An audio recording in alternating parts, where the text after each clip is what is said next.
Welcome to Rock the Life, a podcast for fans by fans. I'm Katya. I'm Amy. And Amy. Today we have on the show a singer, a songwriter, an overall amazing person, Casandra Carson. Mhm. I Amy, I we've fangirl this whole interview. we've been talking about Cassandra for the last year, hmm at least. hmm hmm And she is, what she has going on this year is three bands. Paralandra, which is her original band that she'll be touring with through the rest of the year. Cassandra's Crossing with George Lynch, which seems like and sounds like it's a dream project. And she's also working on the Life Project. So we will be hearing a lot more of Cassandra this hmm year. I hope the rest of the world gets to hear her. She's amazing, you guys. I really hope you enjoy this interview. And there's some fun stuff at the end when we do our little closeout. So make sure that after we say goodbye to Cassandra, that you don't close out the show before hearing about your chance to win a Rock the Life Giveaway. t-shirt. Alrighty, you guys. Okay, you're going to love this interview. Okay. Yeah. Here's Cassandra. Hi, Cassandra. How are you doing? Hey, doing great. Loving Good. life. Right? We're so It is- excited to have you. I just got to get out my giddy. I'm so excited. Okay. We've been talking about you, your music, all the projects, which is also, I can't get over how much you are doing all within like the last 18 months. It has been wild. So okay, Yes. first, then I'm just going to jump in and ask you right now, between your projects with Cassandra's Crossing, Paralandra, the Life Project, how do you strike a balance in everything that you're doing? How do you stay grounded with it all? I stay in the here and now. I mean, it's just like, it really is a lot. I devote most of my time to Paralandra because that's my full-time job. And that's like my breadwinner. So that's how I pay my bills and stuff. But the Life Project is something that I started doing in 2020. Just happened to be like a crazy awesome opportunity to work with Josh Rand and like also try something kind of new and different that I never done before. And during COVID, like we weren't playing a lot of shows and like live Yeah. music was kind of up in the air. So that was like a perfect time to try a long distance collaboration, which is something I'd never done before. So Josh and I were like, trading music, just like emailing each other things and recording at home and that sort of thing. So I've kind of just like continued to do the Life Project in my spare time while I'm on the road with Paralandra, and I've been able to juggle the both of those pretty well. And Life Project started doing some shows. I think it was 2021 and 22 we started playing live, and we ended up going on tour with like Alice in Chains and Breaking Benjamin and Bush, and like it That's was so this crazy. crazy thing. But anyway, I guess I kind of learned to juggle both through doing that. And then last year, whenever I kind of got the opportunity to do Cassandra's Crossing, or what originally was going to be the second Dirty Shirley record, it was kind of another one of those things as the Life Project where it was like, okay, this is going to be something I do at home in my downtime. It's something where George is going to send me the tracks and I'm going to be writing lyrics and melodies to it, which is something I've done before with the Life Project. So although I was working with another person, it was still kind of similar in the same wheelhouse of what I had been doing. Just in those moments, I shifted my gears to writing this album with George. And once I was done with that, I was like, okay, now I can devote time to something else in my off time whenever I'm not on stage. So it's a juggling act, but And it's all working because all the music is amazing. Right. Okay, so a question: how is that different? Your writing process with Paralandra. So with them, are you all together writing rather than? Yeah, very much so. Like the process definitely still starts with like my dad and I having a song idea and kind of like coming together between the two of us and like seeing what we can do with that idea together. And then we bring that idea to band practice. And that's whenever Sawyer and Dakota help us like bring it to life and then kind of like arrange the song and maybe figure out what the verse might be. Cause maybe, you know, Mhm. sometimes we just come with a chorus and then we start fleshing out the whole idea together. So that one's a lot more hands-on collaboration. That brings me to a question that I had. How old are you when you started getting into music? How did that transpire? Like how does this all happen where you're like my husband's dream child. Like we have 7 children and he needs a singer. And he's like, maybe one of my kids. And so he looks at your dad and he goes, he's living the life that I want. Why are my children not singing for me? Right? That's so funny. Yeah. Thank you, by the way. And I'm sure my dad appreciates that, or will appreciate that whenever he watches this. But I've been surrounded by music my whole life. My mom's side of the family are all singers. So just already, anytime we would get together for a family, anything, you know, Christmas, 4th of July, whatever, just expect that we're going to break out into 4-part harmony at some point, and probably multiple times. And it's either join in, which you're supposed to join in and like sing a good part that somebody else is not singing. So find a hole. Or if you sound bad, shut up.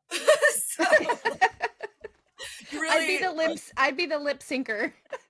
yeah, and lip syncing, they know, they'll call you out. Like at Christmas time during Silent Night, it's like a sacred thing to sing Silent Night in harmony with the family. So anyway, that was kind of like the household that I was brought up in. And meanwhile, my dad has always been involved in music. Like he was in a band before I was born, that was kind of on their way to getting a record deal and like doing some pretty big stuff.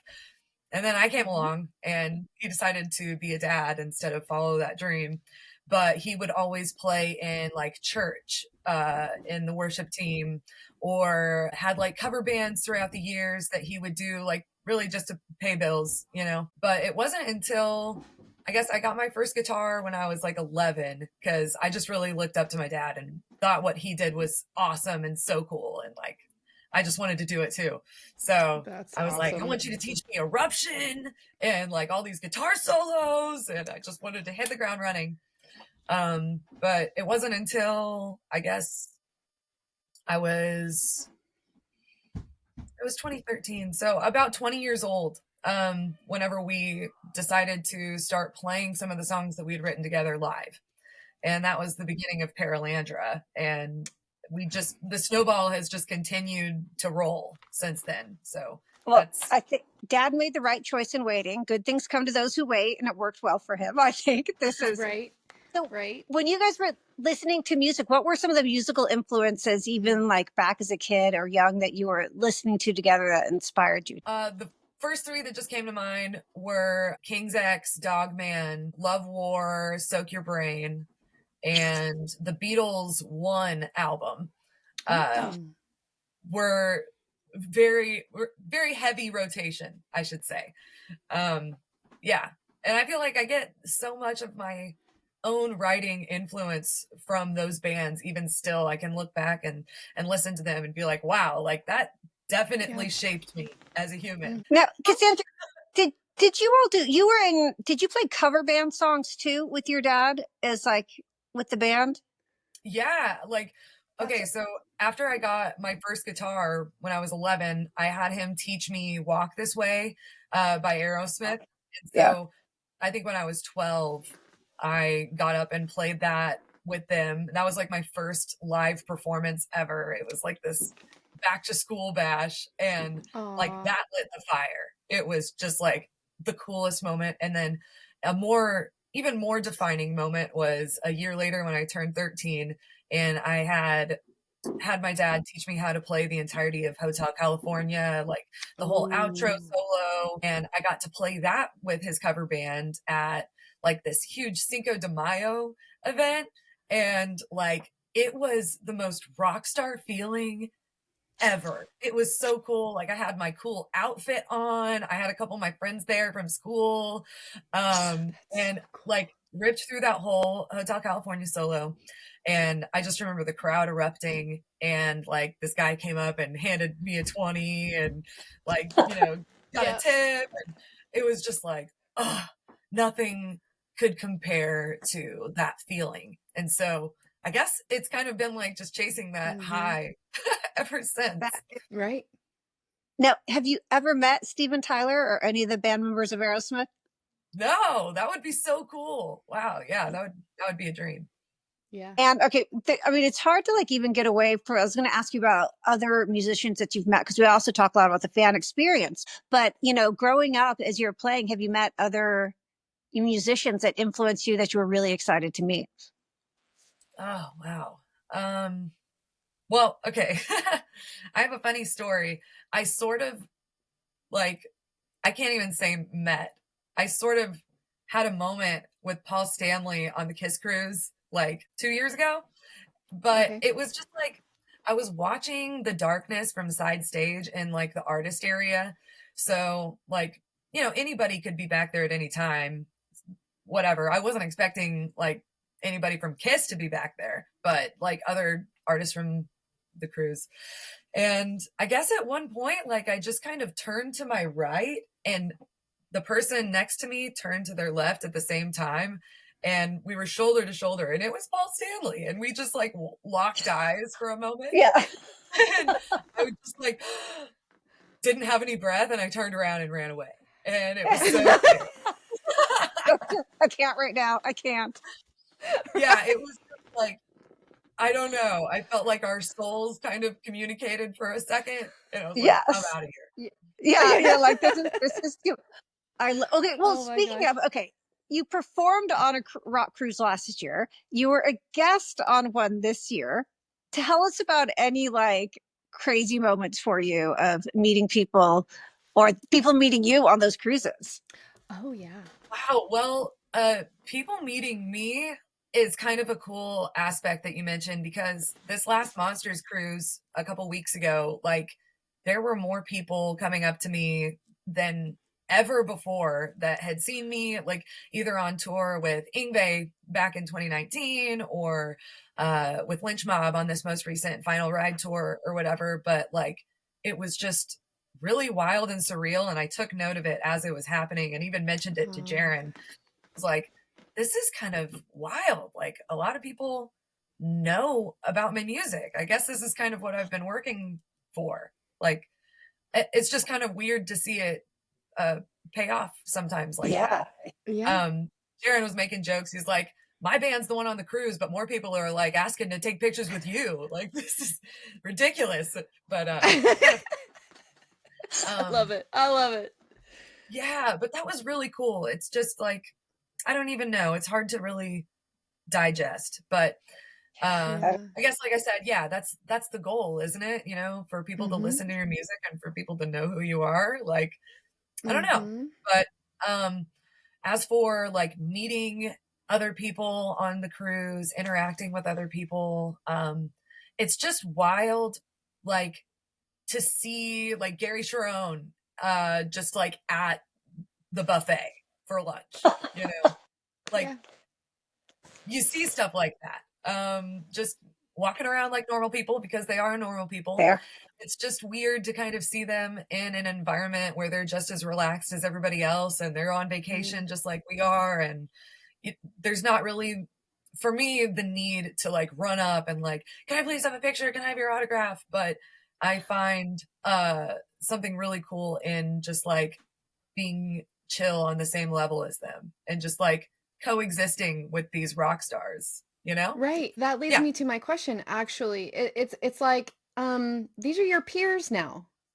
Like how does that, is that, just coming from, they are normal people. Everybody's like normal people, but you look at somebody that so many people know and admire and love their music, and they're up on the stage, and you're looking at that going, it seems sometimes surreal just to be able to meet them. And now you're in a position where these are your peers. Like, what is that like in your head? Like, do you grasp that at this point? No. Or are you still kind of going, yeah, it's very hard to grasp, because I really expect people to know who I am in return. I still very much feel like, hey, I'm just this random fan. Nice to meet you. You're not going to remember this, going forward. Yeah. So somebody like Jeff Scott Soto, who like is now one of my friends, I could say, like we text kind of fairly often. And like, it's funny because you mentioned like what are some of the first albums that I listened to. If I could mention a fourth, it would be Rising Force, Yngwie Malmsteen, which Jeff Scott Soto was the singer on that album. And like, I remember when I was 3 years old listening to the song, I See the Light. And there's the part where he goes, no! And like, I just loved that when I was a kid. And I would have my dad rewind it and he'd ask me like, do you want to have broccoli for dinner tonight? Play. And I'd be like, no! And it was just like this game, but like, I love that so much. I'm sorry.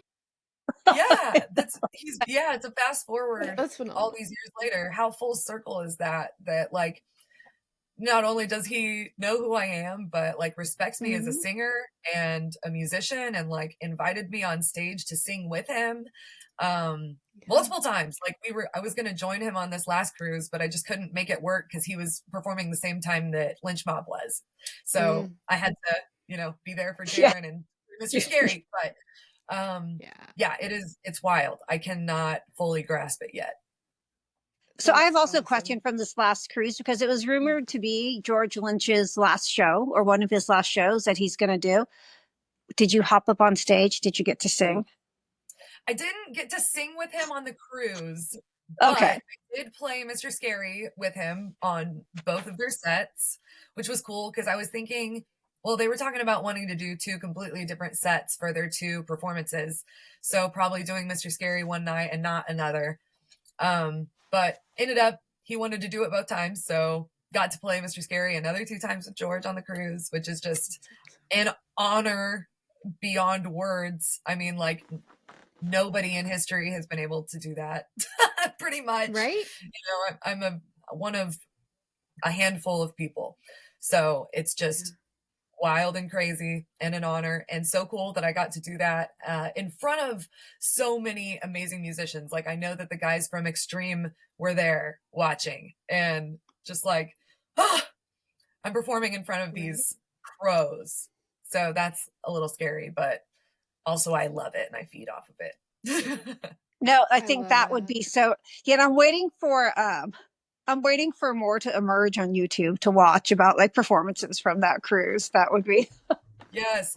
Oh, but okay. Not to get too far off subject, but I did get to sing with George for these like Dawkins tribute shows in Florida after the cruise, which there's a video on YouTube that like as of the last few days has been getting tons of views. It's up to like 30,000 or something like that. I just checked earlier this morning. But I got to sing In My Dreams and Unchain the Night with George.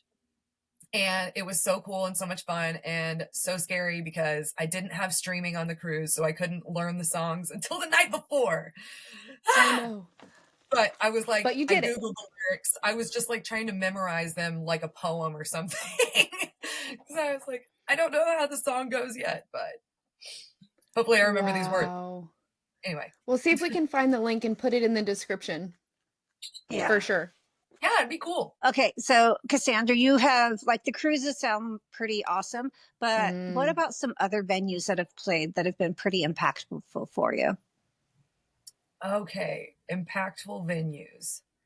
Or exciting. Anything memorable. Well, some of the coolest venues that have left, I guess, a mark on my memory would be like the House of Blues. Whenever we played those on the 2019 Yngwie tour, they were just like really beautiful rooms and they were all different. And we got to play like a bunch of them. I think New Orleans, Anaheim, Vegas. Wow. I don't know, a decent amount. And yeah, they were just like, I don't know, they had a different energy to them. And I've always really enjoyed playing there. I'd like to play more House of Blueses, except they take way too much of a percentage on merch. So for that reason, I'm cool with not playing there. But right.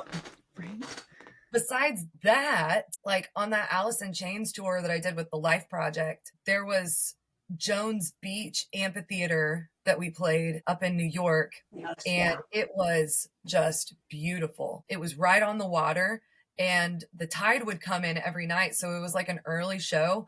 Everybody had to get out of there by 10 p.m. because the tide literally came in and was like up to the stage. Like if you were in the first couple rows, like your feet would be in water. So it was just a really cool venue anyways. You should look up pictures of it, the Jones I'm Beach going to. Theater.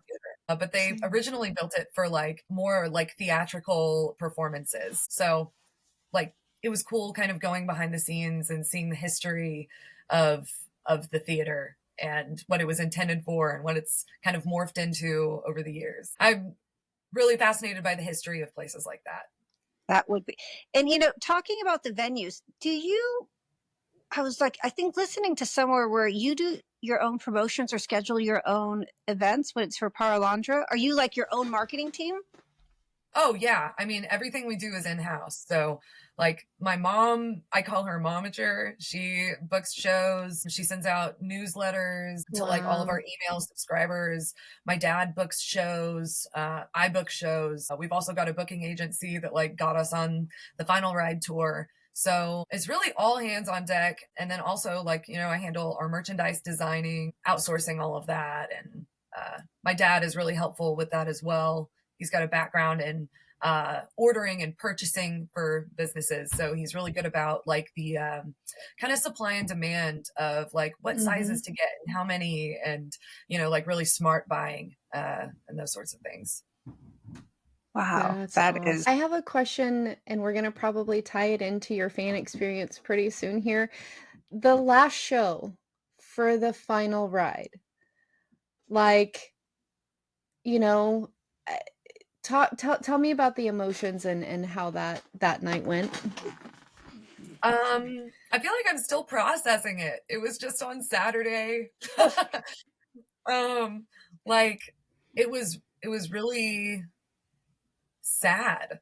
Like, I mean, it was a great show, tons of people. There was a ton of love, just very bittersweet. Because I've grown so close to all the guys in the crew, like John Thayer, the guitar tech, and then Gabriel, and obviously Jaron, but like Jimmy, Deanda got really close to him, and of course just getting closer to George, and like it really feels like family. So it hurts to lose those people in your everyday life when you're so used to doing life with them and love it so much, Yeah. So, but that's kind of how it is at the end of any tour. Cause we're like, we're family literally in our band, and that's how we operate. And so whenever we go on tour with other bands, like with Tantric over the years, like it feels like family whenever we're together, and always sucks to say goodbye. But the cool thing about it is that we all travel for a living, and like we're always crossing paths in one way or another. So it's really more like a see you next time, whenever that is. I don't know what it is, but like I was so thrilled to see that you guys got the last shows with Lynch Mob, because I felt like I did, that vibe carries forward, even though I haven't seen you with Lynch Mob. You kind of just, even online, seeing that with your connection with Cassandra's Crossing and kind of all of that, I was like, oh, that's perfect. That's the perfect, you guys were perfect to end that run. And as far as we know now, that era of Lynch Mob. I felt like it's an honor. And I also feel that way, that it was just like the perfect ending. Like I couldn't think of a better way for us to go out, or for Lynch Mob to go out, and I'm sure that George will continue doing something musical with his time going forward. Like he has several projects always going on at one time too. Right. So I know he's not going to stop, but I'm excited to see what's next for everybody, really. Yeah. How did you meet George? What was that like? Oh my gosh. So I met him in October of 2019 when I was on tour with Jaron and Tantric at the time, because that was who he was playing for. They had a night off, and Jaron's favorite guitarist ever is George Lynch. And so he knew that he was playing like 2 hours down the road from where we were on their night off. So he was like, we're going. I don't care what anybody else is doing, but we're going to this. So it's like, awesome. So when we got to the venue, Jaron knew the owners, and so they like kind of snuck us into the back of the VIP meet and greet line to meet George. And I was mainly just excited for Jaron because I knew like how much he idolized and loved him. And while we were like saying hi, Jaron and the rest of the guys were like, by the way, if you need somebody to sing Street Fighting Man tonight, Cassandra's your girl. Because like we had just been doing that song at Tantric's sound checks for the last like month or so. Because like, I mean, love Hugo and everything, but that guy does not show up to sound check very often. So I would be there, and so they'd be like, we need somebody to sing a song. So Street Fighting Man was the song that we had been sound checking on. So anyway, when they mentioned that, George was like, oh, really? Okay, well, we've got a fill-in singer tonight, and I don't think he knows all the words yet, so, like, let's talk to him when he gets here. And I was like, what? Okay, and didn't know, like, how serious he was being in the moment, like, I don't know. So I was just, like, rolling with it. And was like, well, guess I'm just going to refresh myself on these lyrics real quick and make sure that I still know them. So yeah, I mean, one thing led to another. I ended up going backstage and meeting the fill-in for that night, who was a guy named Keith St. John. He sang for like Kingdom Come and Burning Rain and a bunch of stuff. But anyway, he ended up like allowing me to come up on stage and sing a duet of Street Fighting Man with him. Yeah. Also, I'm just saying, no one in this band has heard me sing, had no idea who I was. Like literally, I didn't understand that how this was happening because of this reason. Because in my perspective, like somebody wanted to come sing a song with me on stage, like I would want to know if they could sing. Right? Just that would be my first question. So, what you killed, it was, it's like, there's a recording of that and it is incredible. Oh, thank you. Yeah. So anyway, yeah, all that to say, ended up happening. Got up, sang it, went great. After the show, Jimmy D'Anda like gave me the biggest hug, and he was like, we are staying in touch. I will delete people off my Facebook if I have to, but I am not letting go of you. And I was like, okay. Wow. So it was really kind of that moment that like connected Jaron and George for the first time on like wow, like a deeper level than just like Jaron's been to a ton of his shows and might be a familiar face from the front row to something different. And so that's kind of what led into him joining Lynch Mob on bass. And like it was that kind of led, you know, me to coming to another show, singing Street Fighting Man again, and George being like, we should do an album together. Like just kind of was this whole, I don't even know, whirlwind. Deer in head, yeah. Like I'm sitting here and you're just telling me, I'm a deer in headlights going, huh, what? Yeah, you know? That's how I've been reacting this whole time. Just, okay, sure, yeah, I'll do that. I can sing that. Anyway, yeah, it's just been really crazy. How did it come about? And also what I think is also super cool about that is, you know, the name is George Lynch. He is a big guy. Yet he names it Cassandra's Crossing. Yeah. Like it's for that was you. his idea. Like, yeah. I was not wanting to ever name a band after myself. In fact, like some people even suggested it whenever we started Paralandra, like you should call it Casandra Carson and the da-da-da-da-da. And I was just like, no, I don't want it to be about me. I want to be in a band.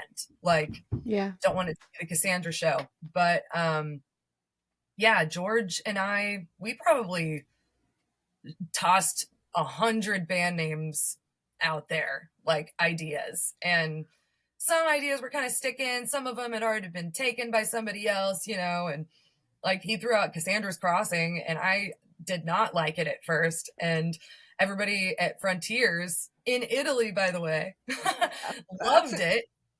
And I was just like, are you guys serious? Like, I don't know how I feel about this, but everybody loved it. And I don't know. Since then, it's definitely grown on me. Now I like it. Kind of like my name, just in general, name Casandra. But now I love it. Now it's like, oh, that's totally me. But yeah. Anyway, that is. I mean, I think that is just something that's like George wants to do it that way, says it that way, you do it that way. But like, what an honor to you. So I think that is just very cool. Okay, so now go ahead. I was just going to say, we've actually done a few other like lynch mob episodes. And my husband got to meet George, and he feels about George the way that probably every guitar player feels about George. And so when he had his really quick few minutes, he was just like on cloud nine. And in that, we talked about, in that episode, we talked about Jaron. And I think one of my husband's big thing was his bass. He was like, can you imagine playing for George and having him gift that to you, and just knowing what that is and the level of what that gift is and how he has to feel about you for that. And I feel like that's kind of on par with, naming a band Cassandra's Crossing. And by the way, have a Mr. Scary's bass. And not to make this is obviously your interview and not Jaron's, but we have had those discussions amongst ourselves on another show. And so I just wanted to kind of tie all of that back in for some of our viewers who are like, wait a minute, Yeah. And so really I just... it's extremely special, and it's worth mentioning. And like, I mean, because it's all connected, like you said. It all kind of like led to each other. It's part of the same story and timeline. So, it's just wild, and like, it gives me goosebumps. Like so proud of Jaron, and like, how much that means to him. And I know that it's impossible for either of us to really verbalize what it really means, but I know it means a lot to him. Yeah. So it's cool, and especially to have that physical memento, just like that chapter, that moment in his career and in his life. Yeah. Well, Cassandra, I'll ask what is the rest of 2025 hold for you? What are you going to be doing? Who are you playing with? Are you touring? Which bands? Yeah, Paralandra is going to be on tour for the rest of 2025, starting in May. So we've got this thing called Summerfest in Henderson, Kentucky, May 17th. That it's their 4th annual event, and we're excited to be playing it this year.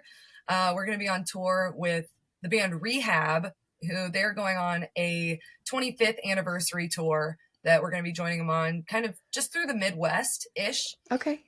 It's just got announced, and I'm really stoked because we're playing some cities that we haven't played in a while, like Fort Smith, Arkansas. We're finally playing Nashville, which we haven't ever played Nashville. We've come close. Wow. So I'm really stoked to finally check that one off the list. And then, more touring. We're going out west toward the fall. And then I guess in other news, the Life Project will be releasing 2 EPs in 2025. And I'm going into the studio next week to record my final vocal tracks for these. Wow. So super excited.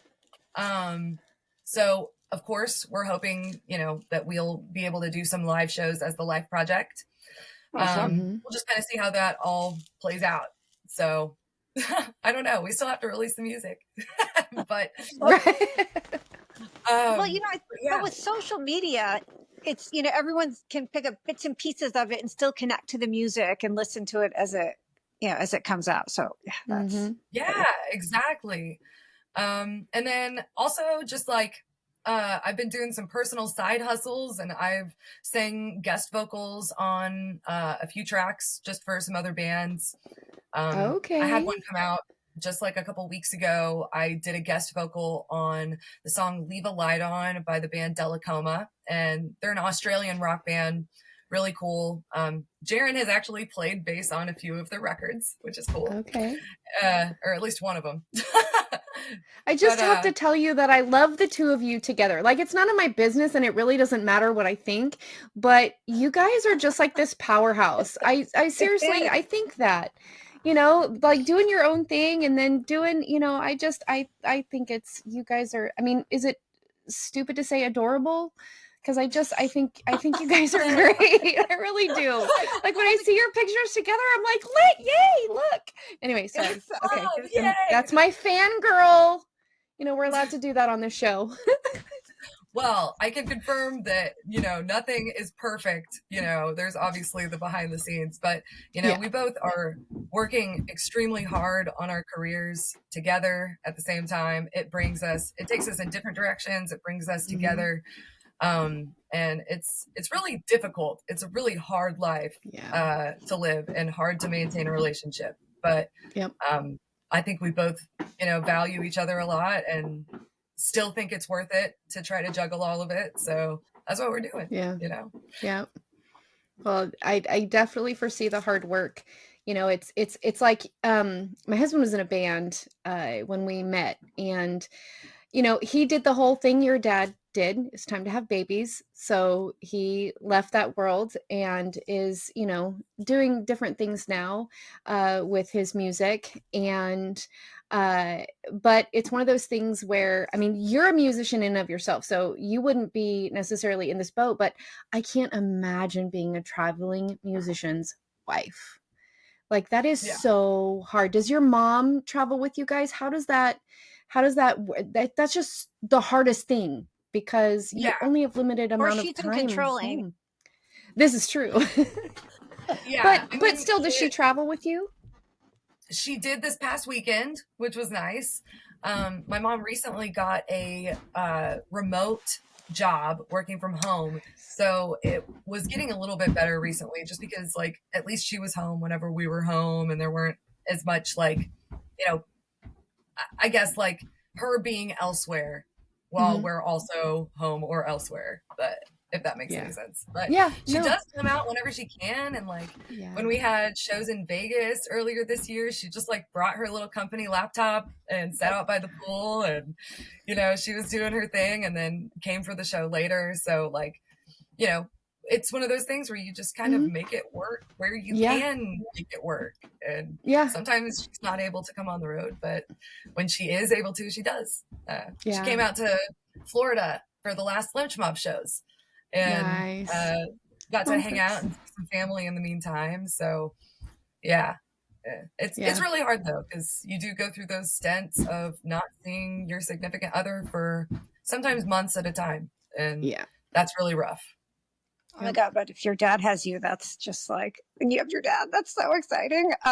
Okay, I'm going to, a few more, just last question as we're going to end this, because we've taken up so much of your time, and thank you so much. Okay, intentions maybe for 2025, 2026. Any venue that you would ever look forward to playing that you want to play, or any musicians that you're looking forward to playing with in the future?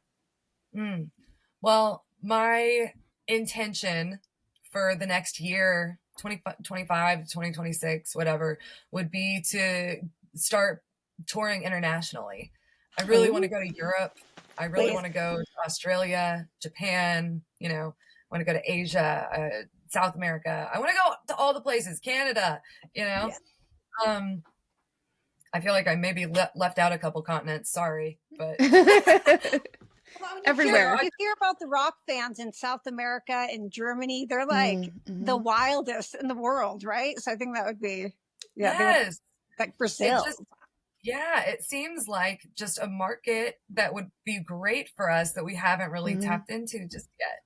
And we get a lot of listeners from overseas, like on, you know, our Spotify and like iTunes and stuff like that. So I know that people from overseas like our music. So it's just a matter of like logistically, how much does it cost to buy this many plane tickets and get gear and transportation and food and hotels while you're there, and like make it all make sense. It's a lot. So even though it's a lot of work, it's obviously possible. And so Mm-hmm. that's my number one thing that I want to do in the next few years. Okay. That's And any excellent. dream musician collaborations? You already just went through. I know it's probably hard to like him.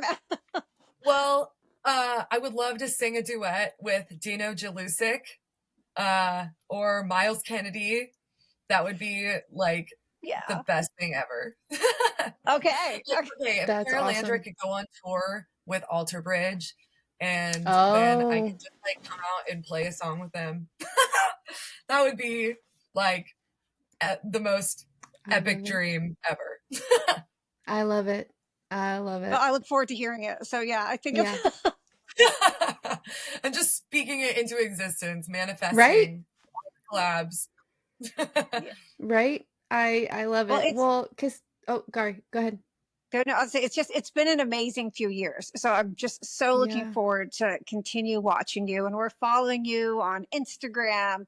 That's where we actually watch a lot of what you're doing and the YouTube videos. And they're all just love the vlog. Just all and amazing. Oh, thank you. Do you have time for one more? Do you have time for one more? If not, it's okay. I talked to Kati about this and I saw a thing and I'm curious about where the name Paralandra came from. Oh, it comes from a C.S. Lewis book. I knew it.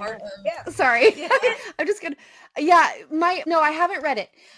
But we just randomly saw this. It's a graphic novel, right? Is it a graphic novel or was it? Yeah. Graphic novel. We saw some random. We were watching a graphic novel, some random show. I'm like, what on earth is this?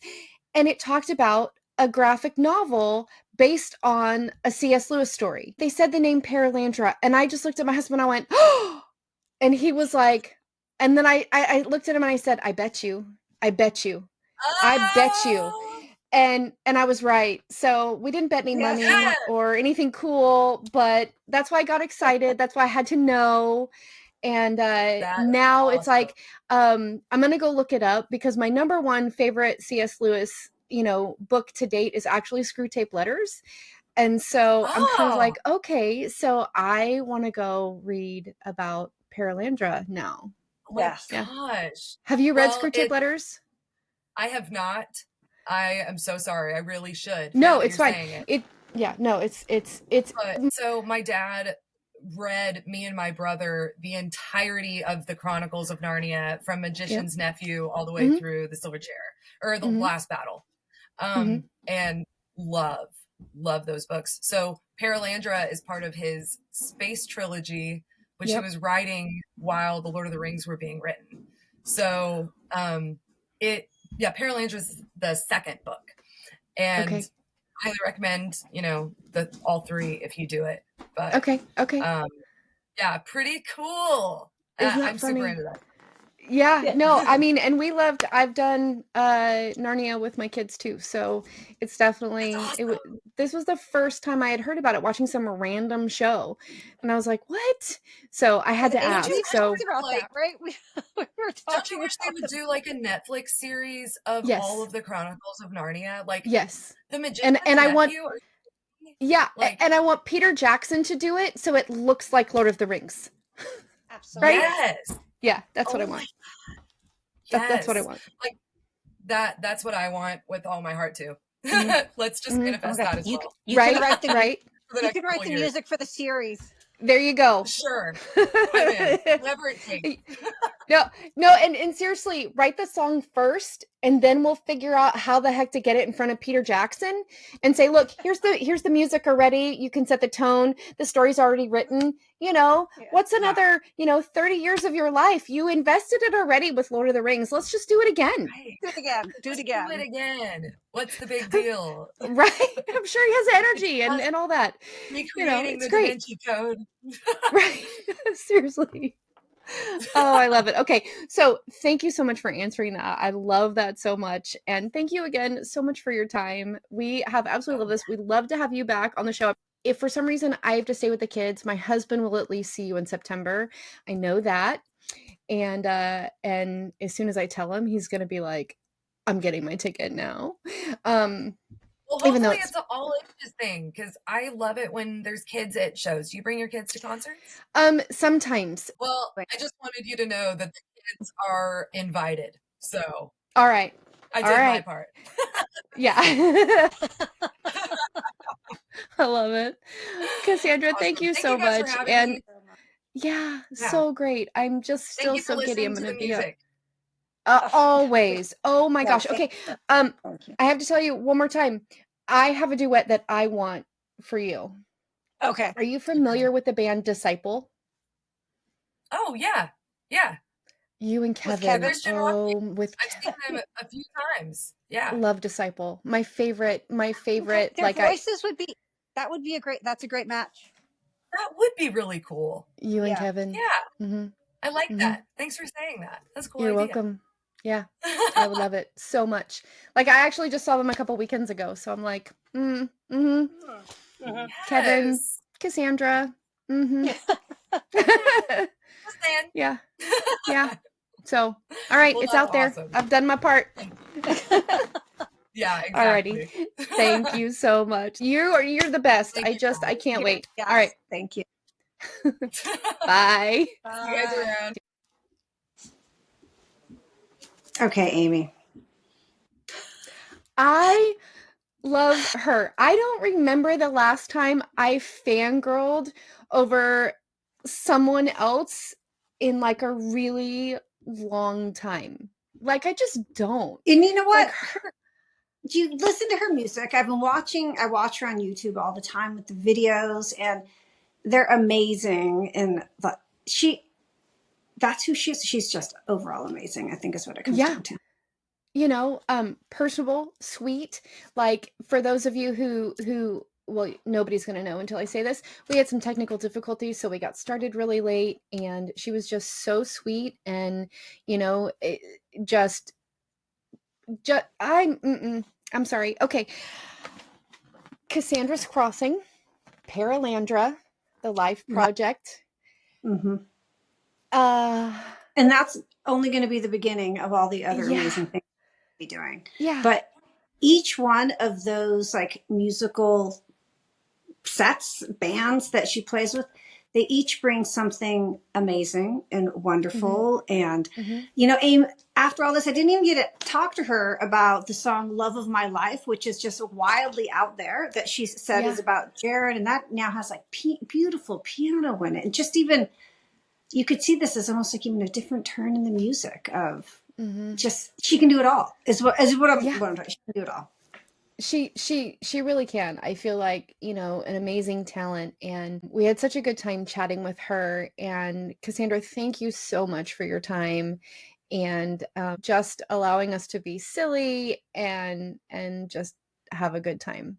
If you're watching, I know, right?